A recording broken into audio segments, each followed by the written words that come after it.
ఓం సాయిరాం బాబా భక్తులందరికీ కూడా నమస్కారం అండి. అందరూ కూడా సుఖంగా సంతోషంగా ఎప్పుడూ కూడా ఆనందంగా ఉండాలి అని చెప్పి ఆ బాబాగారి తరపున నేను కూడా మనస్ఫూర్తిగా కోరుకుంటున్నాను.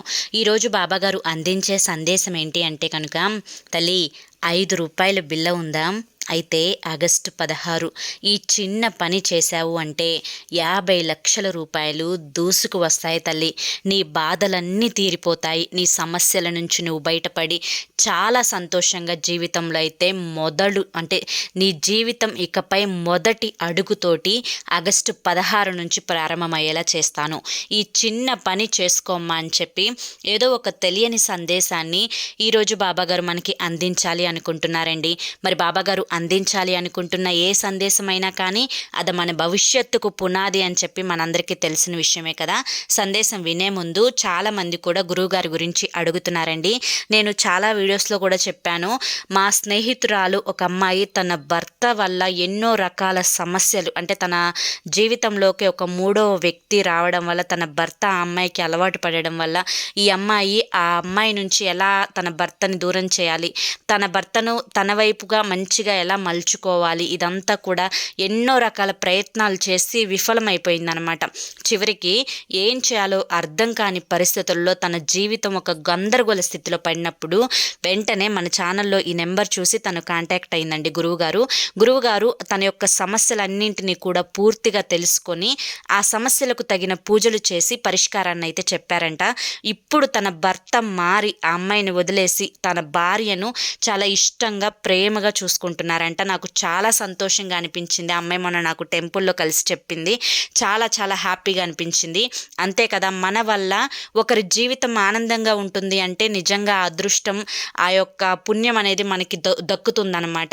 అలాగే మీ సమస్యలు ఏవైనా కానివ్వండి, ప్రేమ, పెళ్లి, ఉద్యోగం, రాజకీయం, సంతానం లేక ఇబ్బంది పడుతున్న, భార్యాభర్తల మధ్య గొడవలున్న, అప్పుల సమస్యలున్న, శత్రు సమస్యలున్న వెంటనే ఈ నంబర్కి కాంటాక్ట్ అవ్వండి. శ్రీ షిరిడి సాయిబాబా ఆశీస్సులతో జ్యోతిష్యం చెప్పబడును. గురూజీ శివరామరాజు గారు. Phone number 9959422552. వెంటనే కాంటాక్ట్ అయ్యి మీ సమస్యల నుంచి మీరు బయటపడి ఆనందంగా మీ జీవితంలో ముందడుగు వేయండి. ఇక బాబాగారి సందేశం విషయానికి వస్తే కనుక, ఎవరైతే ముందుగా సందేశం వినాలి అని చెప్పి అనుకుంటున్నారో, బాబాగారి మీద నమ్మకం ఉందో వారందరూ ప్లీజ్ ఈ వీడియోకి ఒక చిన్న లైక్ ఇచ్చి వీడియోని వినడం అయితే మొదలు పెట్టండి. ఇక బాబాగారు అందించాలనుకుంటున్న సందేశం ఏంటో ఆలస్యం చేయకుండా తెలుసుకుందాం. బిడ్డ, 5 రూపాయల బిల్ల అనేది నీ దగ్గర తప్పకుండా ఉండే ఉంటుంది. అయితే నేను చెప్పినట్లుగా ఈ చిన్న పని చేసుకో. దానికంటే ముందుగా నేను నీకు ఒక చిన్న కథని చెప్తాను తల్లి. ఈ కథ అనేది కేవలం ఒక కథలా మాత్రమే చూడవద్దు. ఎందుకంటే నీ యొక్క చివరి శ్వాస వరకు, అంటే నువ్వు నిండు నూరేళ్ళు బ్రతకాలి అని చెప్పి ఆశీర్వదిస్తున్నాను తల్లి. నీ యొక్క చివరి శ్వాస వరకు ఈ కథలో ఒక 5 ముఖ్యమైన విషయాలు చెప్తాను. ఈ 5 ముఖ్యమైన విషయాలు నీ చివరి శ్వాస వరకు నువ్వు గుర్తు పెట్టుకుంటే కనుక నీ యొక్క జీవితం ఎవరి ముందు నువ్వు తల వంచవు, ఎవరి ముందు నువ్వు చెయ్యి చాపవు. అందరూ నీకు విలువిచ్చేటట్లుగా నీ జీవితం మారుతుంది. చాలా చాలా సంతోషంగా ఉంటుంది. ఆలస్యం చేయకుండా కథ చెప్తాను తల్లి, జాగ్రత్తగా తెలుసుకో. ఒక ఊర్లో ఒక తండ్రి కొడుకులు ఉన్నారనమాట. తండ్రి తన కొడుకును పిలిచి, నాయనా, నా దగ్గర 5 బంగారపు కాయిన్లు ఉన్నాయి. ఈ 5 బంగారపు కాయిన్లు తీసుకొని వెళ్ళి నువ్వు సిటీకి వెళ్ళి చక్కగా ఏదన్నా వ్యాపారం చేసుకొని మంచిగా సంతోషంగా ఉండు నాయన అని చెప్పి చెప్తాడనమాట. అయితే తన తండ్రి ఇచ్చిన ఆస్తి ఏదన్నా ఉంది అంటే ఆ 5 బంగారు కాయిన్లే. ఇక ఆ అబ్బాయి కూడా యవ్వనపు వయసు కలిగిన వాడు కాబట్టి 5 బంగారు కాయిన్లను వాళ్ళ నాన్న ఇచ్చిన వెంటనే చాలా సంతోషంగా తీసుకొని వ్యాపారం చేసుకుందాము అని చెప్పి, అసలు ఏంటి విషయాలు కనుక్కుందామని చెప్పి పట్నం బయలుదేరతాడు. అలా పట్నం బయలుదేరేటప్పుడు దారిలో ఒక పెద్ద అడవి ఉంటుందన్నమాట. ఆ అడవిలో నుంచి వెళ్ళాలి. ఆ అడవిలో నుంచి వెళ్ళేటప్పుడు అతనికి దారిలో ఒక సాధువు కనిపిస్తాడనమాట. ఆయన చాలా మంచి మునీశ్వరుడు. అంటే మనకి 100 సంవత్సరాలు, 70 సంవత్సరాలు, 60 సంవత్సరాలు తపస్సు చేసి ఆ యొక్క తపస్సులో, అంటే వాళ్ళ యొక్క సర్వం మొత్తం కూడా వదిలిపెట్టి కేవలం వారు నిష్టగా అంటే దైవానుగ్రహం కోసం కూర్చొని తపస్సు చేసే మహానుభావులు ఉంటారు కదా, అంత గొప్ప వ్యక్తి ఆ సాధువు కూడా. అయితే ఆ సాధువు కూడా అతని ప్రయాణంలో కలుస్తాడు. బాబు, నువ్వు పట్టణానికి ప్రయాణం అవుతున్నావు కదా, నేను కూడా పట్టణం దాకా ఒక చిన్న పని మీద వెళ్ళాలి అని అని చెప్పి అనుకుంటున్నాను. కనుక నేను ఇక్కడ ఈ అడవి దాటేసరికి చాలా సమయం పడుతుంది. నేను కూడా నీతో పాటు కలిసి వస్తాను, ఇద్దరం కూడా తోడుగా వెళ్దాము అని చెప్పి సాధువు అబ్బాయితో చెప్తాడనమాట. అప్పుడు ఆ అబ్బాయి కూడా సరే స్వామి, మీలాంటి మహానుభావులు నాతో ప్రయాణం చేయడం నిజంగా నా అదృష్టం. మనం ఇద్దరం కూడా చక్కగా మాట్లాడుకుంటూ ఈ అడవిని దాటి మనం చక్కగా పట్టణానికి వెళ్దాం స్వామి అని చెప్పి చెప్తాడనమాట. ఇక సరేనని చెప్పి ఇద్దరూ కూడా అది ఇది అని చెప్పి మాట్లాడుకుంటూ నడకను ప్రారంభిస్తారు. కొంచెం దూరం వెళ్ళిన తర్వాత ఈ అబ్బాయి సాధువుని అడుగుతాడు, స్వామి మీరు మహానుభావులు, మీరు ఏదైనా ఒక కథ చెప్తే ఆ కథ జీవితానికి ముడిపడి ఉంటుంది అని చెప్పి నాకు తెలుసు. మా నాన్న చిన్నప్పుడు నాకు మంచి మంచి కథలు చెప్పేవాడు.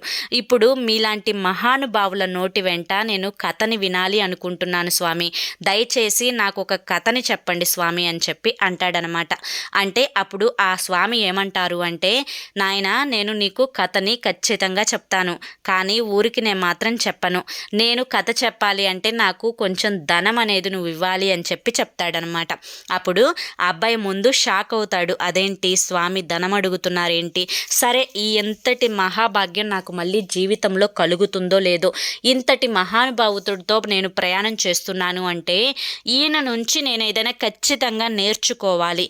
నా దగ్గర 5 బంగారపు కాయలు ఉన్నాయి కదా, ఒక బంగారపు కాయన్ని ఇచ్చి ఆయన్ని కథ చెప్పమని చెప్దాము అని చెప్పి అడుగుతాడనమాట.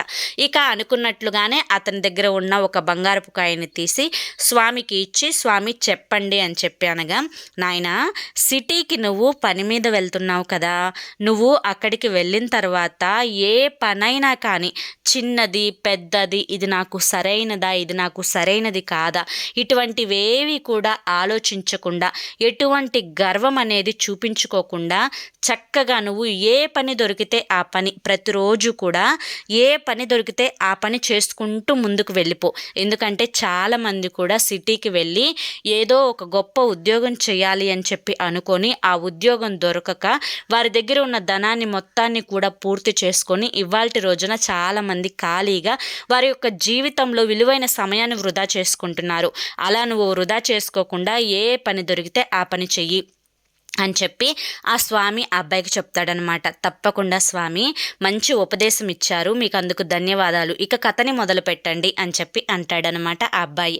అప్పుడు ఆ స్వామి ఏమంటారు అంటే, కథే కదా నాయన నేను ఇప్పటి వరకు నీకు చెప్పింది, అంటే స్వామి మీరు నాకు ఉపదేశం ఇచ్చారు, ఇది కథ ఎలా అవుతుంది, ఇది కథ కాదు కదా అంటే, కాదు నాయన ఇదే కథ, ఇది నీ జీవితానికి ఉపయోగపడుతుంది, తప్పకుండా దీన్ని గుర్తుంచుకో అని చెప్పి చెప్తాడనమాట.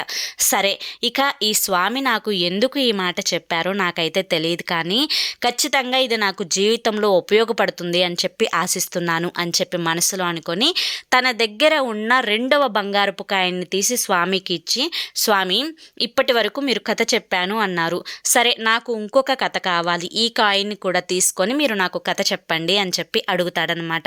అప్పుడు ఆ స్వామి సరేనని చెప్పి ఆ కాయిన్ని తీసుకొని, నాయనా వేరే వారి దగ్గర వస్తువులు నీకు చాలా విలువైనవిగా కనపడి ఉండవచ్చు, కానీ ఎప్పుడైనా కానీ వేరే వారి యొక్క వస్తువులని అంటే ఆ వస్తువుల మీద నువ్వు ఎటువంటి అధికారాన్ని చూపించకూడదు. వేరే వారి వస్తువులు ఎంత విలువైనవి అయినప్పటికీ కూడా వాటిని నువ్వు మట్టిలాగా చూడాలి, గుర్తుంచుకో అని చెప్పి చెప్తారనమాట. అప్పుడు తప్పకుండా స్వామి నేను వేరే వారి వస్తువుల మీద ఆశపడను, మీరు చెప్పినట్లుగానే నడుచుకుంటాను అని చెప్పి చెప్తాడనమాట. ఇప్పుడు ఇంకా కథ చెప్పండి స్వామి అని చెప్పి చాలా ఆశగా అడుగుతాడు ఆ అబ్బాయి. అప్పుడు స్వామి చెప్పాను కదా నాయన ఇది కూడా కథే అని చెప్పి స్వామి నవ్వుతూ అంటారు. లేదు స్వామి మీరు మళ్ళీ నాకు ఉపదేశం ఇచ్చారు అని చెప్పి అనగా, లేదు నాయన ఇది కూడా ఒక కథే, నీ జీవితానికి ఉపయోగపడేది, గుర్తుపెట్టుకో అని చెప్పి చెప్తాడనమాట. సరే ఇక చేసేదేమీ లేక ఇంతటి మహానుభావుడితోటి మళ్ళీ నాకు ప్రయాణం జీవితంలో దొరుకుతుందా అని చెప్పి అనుకొని ఆ అబ్బాయి తన దగ్గర ఉన్న 3వ కాయన్ని తీసి ఆ స్వామికి ఇచ్చి, స్వామి ఇప్పటి వరకు మీరు కథ చెప్పాను అని చెప్పి నాకు ఉపదేశించారు, మరి మీ ఉపదేశాలు నా జీవితంలో ఉపయోగపడతాయి అని చెప్పి ఆశిస్తున్నాను, కనుక ఈసారైనా కానీ కథ చెప్పండి స్వామి అని చెప్పి అడుగుతాడనమాట. అని అడిగి ఆ 3వ కాయన్ని ఆ స్వామికి ఇస్తాడు. అప్పుడు ఆ స్వామి ఆ 3వ కాయన్ని తీసుకొని ఏం చెప్తాడు అంటే, నాయనా జ్ఞానం అనేది వెలకట్టలేనిది, నీవిప్పుడు దారిలో వెళ్తూ ఉన్నప్పుడు ఎవరైనా కానీ నీకు ఎదురు వచ్చి, నాయనా నీతో నేను కొంచెం మాట్లాడాలి, రా వచ్చి కూర్చో అని చెప్పి ఎవరైనా పెద్దవాళ్ళు నిన్ను పిలిస్తే కనుక నాకు పనుంది అని చెప్పి ఎదురు చెప్పి వెళ్ళకుండా వారి దగ్గరికి వెళ్ళి వారికి ఏం కావాలో, వారు ఏం చెప్పాలి అనుకుంటున్నారో అవన్నీ కూడా జాగ్రత్తగా విని వారి యొక్క ఉపదేశాలన్నీ కూడా నువ్వు స్వీకరించిన తర్వాత మళ్ళీ నీ ప్రయాణం మొదలు పెట్టాలి అని చెప్పి 3వ మాటగా చెప్తాడనమాట. ఇక మళ్ళీ స్వామి ఇటువంటి మాటలు కూడా నాకు భవిష్యత్తులో ఎవరు చెప్తారు అని చెప్పి ఆ అబ్బాయి అనుకొని మళ్ళీ తన దగ్గర ఉన్న 4వ కాయిన్ని ఇచ్చి, స్వామి మరొక మంచి మాట చెప్పండి అని చెప్పి అడుగుతాడనమాట.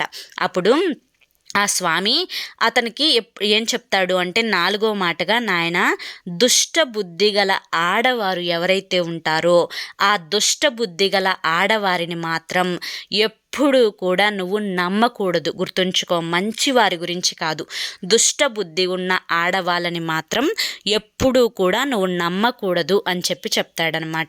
ఇక తర్వాత తన దగ్గర ఉన్నది ఒకే ఒక్క కాయిన్. డబ్బు పోయినా బంగారం పోయినా తిరిగి సంపాదించుకోవచ్చు, కానీ ఇంతటి మహానుభావులు ఎంతో అనుభవం మీద చెప్పిన మాటలు అనేవి నాకు మళ్ళీ మళ్ళీ దొరకకపోవచ్చు అని చెప్పి అనుకొని తన దగ్గర ఉన్న 5వ కాయిన్ని కూడా ఆ స్వామికి ఇచ్చి తనకి ఇంకొక మాట చెప్పమంటాడు. అప్పుడు 5వ మాటగా స్వామి ఏం చెప్తారు అంటే కనుక, నాయన నీ జీవితంలో ఎవరైనా కానీ నిన్ను నమ్మి వారి జీవితానికి సంబంధించిన గుప్త రహస్యం నీకు వారంతటగా వారు తెలిపినా లేదా వేరే వారి వల్ల లేదా వారి వల్ల నీకు తెలిసినా కానీ అటువంటి గుప్త రహస్యాన్ని నువ్వు 3వ వ్యక్తికి మాత్రం అస్సలు చెప్పకూడదు అని చెప్పి చెప్తాడనమాట. అప్పుడు దానికి ఆ అబ్బాయి సరే స్వామి అని చెప్పి అనుకొని ఇంకా ఈ 5 విషయాలు కూడా తన మనసులో గుర్తుపెట్టుకొని ఇక వారు పట్టణానికి ఆ మాటల సందడిలో పడే అడవిని దాటి పట్టణానికి చేరుకుంటారు. ఇద్దరు కూడా ఎవరి ఎవరి ప్రయాణం వారు చూసుకొని వెళ్ళిపోతారనమాట. ఇక తరువాత ఆ అబ్బాయికి పట్నంలో పని కోసం వెతుకుతూ ఉండంగా అతడు స్వామీజీ చెప్పిన మాటలు గుర్తు చేసుకుంటాడు. ఏ పని దొరికితే ఆ పని చెయ్యి అని చెప్పి ఇక దాని గురించి ఆలోచిస్తూ చెట్టు కింద కూర్చున్నప్పుడు అక్కడే ఒక రాజమందిరం ఉంటుంది. ఆ రాజమందిరంలో నుంచి ఒక అతను బయటికి వస్తాడు. అతని పేరు ఆనంద్ అనమాట. ఈ అబ్బాయి పేరేమో విక్రమ్, గుర్తుంచుకోండి, అతని పేరు ఆనంద్, ఈ అబ్బాయి పేరు విక్రమ్ అనమాట. అయితే ఆనంద్ అనే అబ్బాయి విక్రమ్ అనే అబ్బాయి దగ్గరికి వచ్చి, నేను మా అమ్మకి చాలా అనారోగ్యంగా ఉంది, తన దగ్గరికి నేను వెళ్ళి 1 రోజులు సేవలు చేయాలి అనుకుంటున్నాను. ఈ రాజమందిరంలో నాకు గుర్రాలు చూసుకునే ఉద్యోగం ఉంది. ఆ గుర్రాలు చూసుకునే ఉద్యోగాన్ని నేను మానివేసి వెళ్ళాలి అంటే రాజుగారు నన్ను పూర్తిగా పనిలో నుంచి తీసివేస్తారు. నీ మొహం కళ్ళే చూస్తే నువ్వు చాలా మంచివాడిలాగా ఉన్నావు కనుక ఈ 1 రోజులు నా కింద నిన్ను పెడదాము అని చెప్పి అనుకుంటున్నాను. ఆ 1 రోజులు జీతం ఎంత అయితే రాజుగారు నాకు ఇస్తారో అందులో ఒక్క పైసా కూడా నేను తీసుకోకుండా నీకు ఇస్తాను. నీకు ఆ పని చేయడం ఇష్టమేనా అని చెప్పి అడుగుతాడు. అప్పుడు గురువు చెప్పిన మాట గుర్తుంచుకొని ఏదైతే అది ఖాళీగా ఉండకూడదు అని చెప్పి అనుకొని సరేనని చెప్పి విక్రమ్ ఒప్పుకుంటాడనమాట.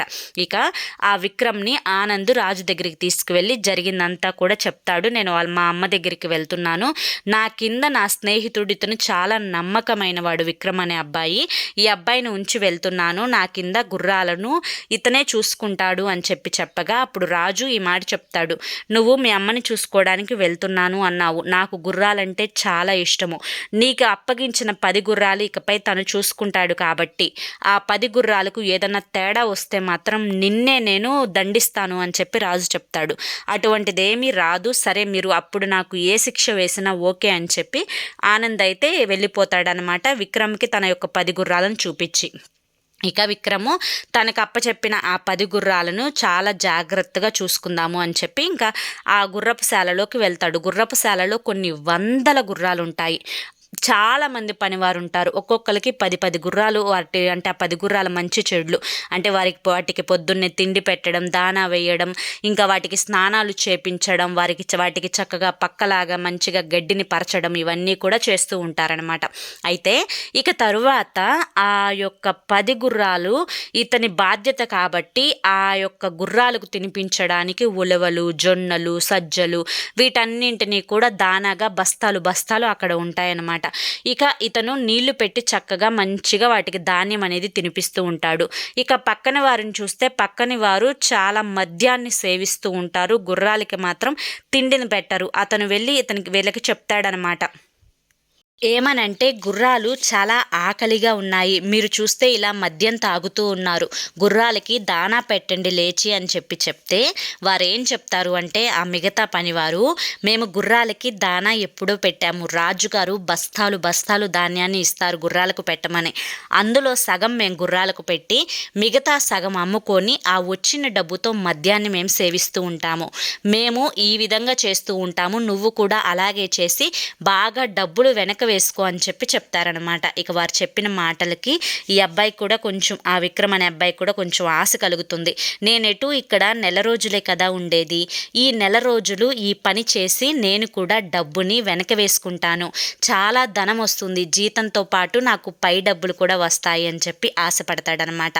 అలా ఆశపడుతూ ఉండగా ఆ యొక్క స్వామి చెప్పిన మాట గుర్తుకు వస్తుంది. పరుల సొమ్ము మట్టితో సమానం, ఆ యొక్క సొమ్ము మీద మనకు ఎటువంటి అధికారం లేదు అని చెప్పి ఆ రోజు అడవిలో ప్రయాణం చేస్తూ ఉండగా స్వామి ఇతనితో చెప్పారు కదా, అది గుర్తుకు వస్తుందన్నమాట. అది గుర్తుకు వచ్చి తప్పు ఇలా చేయకూడదు అని చెప్పి ఇక రాజుగారు ఆ గుర్రాలకి ఎంతైతే ధాన్యాన్ని ఇస్తున్నారో అదంతా కూడా అతను గుర్రాలకే పెట్టేసేస్తాడు. ఇక గుర్రాలు చాలా ఆరోగ్యంగా చాలా మంచిగా బలంగా తయారవుతాయన్నమాట. ఇక ఆ యొక్క గుర్రాలన్నింటినీ, అంటే మిగతా గుర్రాలతో పోల్చుకుంటే ఈ గుర్రాలు చాలా ఆరోగ్యంగా ఉంటాయన్నమాట. ఇక రాజుగారు ఒకరోజు గుర్రాలను చూసి, చాలా రోజులైంది నాకు గుర్రపు స్వారీ చేయాలి అనిపిస్తుంది, మన రాజమందిరంలో ఉన్న ఖాళీ స్థలానికి, అంటే ఒక గ్రౌండ్ లాంటిదనమాట, ఆ ఖాళీ స్థలానికి గుర్రాలన్నింటినీ కూడా తీసుకుని రండి అని చెప్పి మంత్రికి ఆదేశిస్తాడు. ఇక గుర్రాలన్నింటినీ కూడా ఆ యొక్క స్థలానికి తోలినప్పుడు అన్ని గుర్రాలు చాలా బలహీనంగా బొనికలు కనపడుతూ అలా ఉంటాయి. కానీ ఇతనికి అప్పచెప్పిన 10 గుర్రాలు మాత్రం చాలా ఆరోగ్యంగా మంచిగా చాలా హుషారుగా ఉంటాయన్నమాట. ఇదంతా గమనించి రాజు అతన్ని పిలిపించి అడుగుతాడు, అందరికీ కూడా, అంటే అన్ని గుర్రాలకి కూడా ఒకే ధాన్యాన్ని నేను ఇస్తున్నాను, మరి మిగతా గుర్రాలతో పోల్చుకుంటే ఈ 10 గుర్రాలు చాలా ఆరోగ్యంగా ఉన్నాయి, దీనికి కారణం ఏంటి అని చెప్పి అనగా అతన్ని పిలిపించి, అంటే విక్రమ్ని పిలిపించి అడగగా అప్పుడు విక్రమ్ ఏం చెప్తాడు అంటే, ఇక నా తోటి వాళ్ళు ఉన్నారు కదా పని వాళ్ళు, గుర్రాలను చూసుకునేవారు, వారందరిని కూడా ఈ సభకి పిలిపించండి మహారాజా, నేను వారెదురుగా ఈ యొక్క సీక్రెట్ అనేది నేను చెప్తాను అని చెప్పగా అప్పుడు మహారాజు ఆ యొక్క పని వారిని కూడా పిలిపిస్తాడనమాట. పిలిపించి అడుగుతాడు అప్పుడు విక్రమ్ ఏం చెప్తాడు అంటే, అన్ని గుర్రాలకు మీరు సమానమైన ధాన్యాన్ని ఇస్తున్నారు, కానీ వీరు మద్యానికి ఆశపడి మీరు ఇచ్చిన ధాన్యంలో సగం వాటా బయట అమ్మేసి డబ్బులు తెచ్చుకొని దాంతో మద్యం తాగుతున్నారు, గుర్రాలకు దానా పరిపూర్ణంగా వేయడం లేదు, అందుకనే ఆ గుర్రాలు బలహీనంగా తయారవుతున్నాయి అని చెప్తాడనమాట.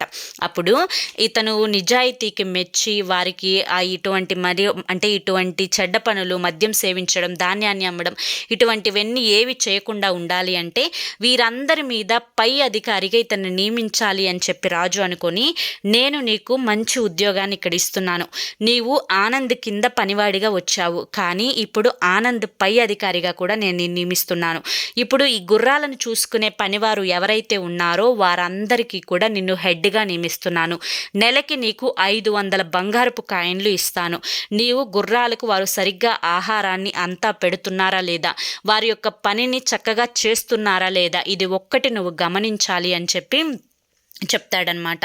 అప్పుడు విక్రమ్ చాలా సంతోషిస్తాడు. చాలా సంతోషించి తన పనిని తను నిజాయితీగా అప్పటి నుంచి చేస్తూ ఉంటాడు. ఈలోపు ఆనంద్ తన అమ్మని చూసుకొని అంటే తను తిరిగి మళ్ళీ రాజమందిరానికి వస్తాడు. ఇక తనతోటి పని వారందరూ కూడా ఆనంద్కి జరిగిందంతా కూడా చెప్తాడు. అప్పుడు ఆనంద్ అంటాడు, ఇక మీరేం భయపడవద్దు, నేను వచ్చేసాను కదా, ఇంకా తను వెళ్ళిపోతాడులే అని చెప్పి వారికి ధైర్యం చెప్తుంటే, ఎక్కడికి వెళ్ళేది, అతను నీ మీద పై అధికారిగా రాజు నిర్మించాడు, ఇక తను ఎక్కడికి వెళ్ళడు, ఇక్కడే ఉంటాడు అని చెప్పేసరికి ఆనంద్కి ఒక రకమైన కుళ్ళు ఈర్ష్య అనేది అతనికి వస్తుందన్నమాట. ఇక ఇదంతా కూడా అంటే ఇది ఎవరికైనా ఉండిద్ది కదా, నేను తీసుకొచ్చిన అతను ఇప్పుడు నా మీద పై అధికారిగా అయ్యాడు అని చెప్పి ఆ విషయాన్ని తను జీర్ణించుకోలేకపోతాడు ఆనంద్. ఒకరోజు సాయంత్రం ఇక గుర్రవాళ్ళకి చేసే పని అంతా కూడా అయిపోయిన తర్వాత విక్రము అటు పక్కగా రాజమందిరం కళ్ళు నుంచి వెళ్తూ ఉండగా ఆ రాజు యొక్క కుమార్తె ఈ ఆనంద్ని కలవడానికి ఒక గదిలోకి వెళ్తూ ఉండడం చూస్తాడు. చూసి వారిద్దరూ కూడా పర్సనల్గా మాట్లాడుకోవడం వింటాడు. ఈ ఆనంద్ రాజు పనికి నియమిస్తే తన యొక్క కుమార్తె మీదే కన్ను వేసి తనను ప్రేమిస్తాను అని చెప్పి మాయమాటలు చెప్తున్నాడు. అసలు ఇతను చేసేది ఎంతవరకు కరెక్ట్ అని చెప్పి వెంటనే రాజుకు చెప్పాలి అని చెప్పి అనుకుంటాడనమాట. అలా మనసులో అనుకుంటూ ఉండగా అప్పుడు ఆ రాజకుమార్తె ఆనంద్తో ఏమంటుందంటే, ఏంటి ఆనంద్, ఎందుకు ఇంత నీరసంగా ఉన్నావు, ఇంత ఇది లేకుండా ఉన్నావు అని చెప్పి అడిగేసరికి అప్పుడు ఆ యొక్క ఆనంద్ ఏం చెప్తాడు అనంటే, ఇలా నేను తీసుకొచ్చిన విక్రమ్ అనే అబ్బాయికి మా పై అధికారిగా మీ నాన్న నిర్మించాడు. అతన్ని చూస్తుంటే నాకు చాలా ఈర్ష్యగా ఉంది. అతన్ని ఎలాగైనా పంపించాలి అని ఆలోచిస్తున్నానంటే అప్పుడు ఆ రాజకుమార్తె ఏమంటుందంటే, నేను రేపటిలోగా తన్ని పంపించి ఏర్పాటు చేస్తాను, నువ్వు దీని గురించి ఏం బాధపడకు, ధైర్యంగా ఉండు అని చెప్పి చెప్తుందనమాట. ఇక కొంచెం సేపటికి గదిలో నుంచి ఆ రాజకుమార్తె పెద్దగా అరుస్తూ కేకలు వేస్తూ ఉంటుందన్నమాట. ఇదంతా కూడా మహారాజుకు చెప్దాము అని చెప్పి అనుకునేసరికి విక్రమ్కి స్వామి చెప్పిన మాట గుర్తుకు వస్తుంది. నీ జీవితంలో ఎవరిదైనా గుప్త రహస్యం ఉంటే ఆ రహస్యం అనేది మూడో వ్యక్తికి అస్సలు చెప్పకూడదు అనే మాట గుర్తుకు వస్తుందన్నమాట. అది గుర్తుకు వచ్చి, తప్పు, నేను చెప్పకూడదు, మహారాజు కుమార్తె అయినా ఇది తన జీవితం యొక్క రహస్యం కనుక నేను రాజుకు చెప్పడం కరెక్ట్ కాదు అని చెప్పి తన పని తాను చూసుకొని తన గదిలోకి వెళ్ళిపోతాడు. ఇక ఈ రాజకుమార్తె పెద్దగా అరిచేసరికి అందరూ బయటికి వస్తారు. బయటికి వచ్చి ఆ రాజకుమార్తె గదిలోకి వెళ్ళి, ఏంది తల్లి, ఏమైంది, ఎందుకు ఇలా అరుస్తున్నావు, ఎందుకు ఏడుస్తున్నావు అని చెప్పి అడుగుతాడనమాట. అప్పుడు ఆ రాజకుమార్తె ఏడుస్తూ మహారాజుతో చెప్తుంది, నీవు కొత్తగా నియమించిన అధికారి ఎవడైతే ఉన్నాడో ఆ విక్రమ్ నన్ను పాడు చేయాలని చెప్పి చూశాడు, నన్ను ఇది చేయాలని చెప్పి చూశాడు అని చెప్పి ఇంకా పెద్దగా ఏడుస్తుంది అనమాట. ఇక అప్పుడు ఆ మహారాజుకి ఆ విక్రమ్ మీద చాలా కోపం వస్తుంది. నువ్వు కోప్పడి అతనికి శిక్ష విధిస్తే సరికాదు నాన్న, మీరేం చేయాలి అంటే అతనికి మరణదండన విధించండి, అది రేపటిలోగానే జరిగిపోవాలి అని చెప్పి చెప్తాడనమాట. ఆ కుమార్తె చెప్తుందనమాట. అప్పుడు ఆ మహారాజు ఆలోచించకుండా తన కూతురు ఆ స్థితిలో ఉండడాన్ని చూసి అతనికి మరణశిక్ష ఎలాగైనా విధించాలి అని చెప్పి ఆలోచిస్తూ సరేనని చెప్పి వాళ్ళ కుమార్తెకు వాగ్దానం చేసి అక్కడి నుంచి వెళ్ళిపోయి ఆ యొక్క ఊరిలోనే ఆ ఊరి చివర కసాయివాడు అనే ఒక వ్యక్తి ఉంటాడు. అతన్ని ఆ యొక్క మహారాజు ఆ చీకట్లో పర్సనల్గా కలవటానికి వెళ్ళి, నేను రేపొద్దున నీ దగ్గరికి ఒక వ్యక్తిని పంపిస్తాను, అతన్ని నువ్వు ఎవరినైతే నేను మొదటిసారి నీ దగ్గరికి ఆ వ్యక్తిని పంపిస్తానో అతని తల మొండాన్ని వేరుగా చేసి ఆ తలను తీసి నువ్వు సంచిలో పెట్టు, ఇంకొంచెం సేపటికి రెండో వ్యక్తిని నీ దగ్గరికి పంపిస్తాను, ఆ సంచిలో పెట్టిన తలతో పాటు ఆ సంచిని ఆ రెండో వ్యక్తికి ఇచ్చి పంపించాలి. ఈ రహస్యం ఎవ్వరికీ కూడా తెలియకూడదు. ఎవరికైనా తెలిసింది అంటే ముందుగా నీకు నేను మరణ దండన విధిస్తాను అని చెప్పేసరికి ఆ కసాయివాడు ఇక మహారాజుకు ఎదురు తిరగకుండా ఆ మహారాజు అతనికి ఈ పని చేసినందుకు 1000 బంగారు నాణ్యాలు ఇస్తాను అని చెప్పి చెప్తాడనమాట. ఆ బంగారు నాణ్యాల మీద ఆశతో కసాయివాడు ఒప్పుకుంటాడు. ఇక తర్వాతి రోజు విక్రమ్ని పిలిపించి, నాకు ఊరి చివర కసాయివాడితో ఒక చిన్న పని అప్పచెప్పి వచ్చాను, అతను నీకు ఒక సంచి ఇస్తాడు, ఆ సంచి తీసుకొని రాపో అని చెప్పి విక్రమ్ని పంపిస్తాడనమాట. పంపించేటప్పుడు దారిలో నడుచుకుంటూ విక్రమ్ వెళ్తూ ఉండగా దారిలో 2 స్వాములు ఎదురవుతారు, అంటే 2 మహానుభావులు ఎదురవుతారనమాట. ఎదురయ్యి, నాయన ఒక్కసారి ఇట్రా, నేను మీతో కొంచెం మాట్లాడాలి, కొంచెం సేపు ఇక్కడ కూర్చో నాయన అని చెప్పి ప్రేమగా పిలుస్తాడనమాట. అలా పిలిచినప్పుడు స్వామి చెప్పిన 5వ మాట అతనికి గుర్తుకొస్తుందనమాట. ఏంటి అంటే కనుక, ఎవరైనా కానీ మహానుభావులు ఏదన్నా జ్ఞానం కలిగిన వ్యక్తులు నీతో మాట్లాడతాను రా అని చెప్పి పిలిచినప్పుడు, నాకు పనుంది, నేను ఎందుకు మాట్లాడాలి, మీతో నాకేంటి, నాతో మీకేంటి అని చెప్పి ఎదురు ప్రశ్నలు వేయకుండా వారు ఏం చెప్పాలనుకుంటున్నారో వారి దగ్గరికి వెళ్ళి కాసేపు కూర్చొని వారికి మంచిగా మాట్లాడి అక్కడి నుంచి వెళ్ళు అని చెప్పిన మాట గుర్తొచ్చి ఇక మహానుభావుల దగ్గరికి వెళ్ళి కూర్చుంటాడనమాట. ఇక వారితో చాలాసేపు వీరు ఇద్దరూ కలిసి మాట్లాడుకుంటూ ఉంటారనమాట. ఇక రాజు అక్కడుండి చాలా టెన్షన్ పడుతూ ఉంటాడు. ఇప్పటికే ఆ విక్రమ్ వెళ్ళి చాలాసేపు అయింది. ఆ కసాయివాడు విక్రమ్ తల భాగం అంటే తల మొండెం వేరు చేసి ఉంటాడు. ఇక ఇప్పుడు నేను ఆనంద్ని పంపించి అతని తలను తెప్పిస్తాను అని చెప్పి అనుకొని ఆనంద్ని పిలిచి ఆ యొక్క తలను తీసుకురమ్మని చెప్పి అలా చెప్పకుండా ఊరు చివర కసాయివాడు ఉన్నాడు, అతని దగ్గర నీకు అంటే నా సంచి ఒకటి ఉంది, నా సంచి ఇస్తాడు, నువ్వు వెళ్ళి తీసుకురా అని చెప్పి చెప్తాడనమాట. అప్పటికి ఈ విక్రము స్వాముల దగ్గర కూర్చుని మాట్లాడుతూ ఉంటాడు, కసాయివాడి దగ్గరికి వెళ్ళడు. కనుక ఆనందే మొదటిగా కసాయివాడి దగ్గరికి వెళ్తాడు. అలా వెళ్ళేసరికి కసాయివాడు నా దగ్గరికి పంపించిన మొదటి వ్యక్తిని తలా మొండెం వేరు చేయమన్నారు కాబట్టి ఇతనే అయ్యుంటాడు అని చెప్పి విక్రమ్ని చంపాల్సిన ఆ కసాయివాడు ఆనంద్ తల వేరు చేస్తాడనమాట.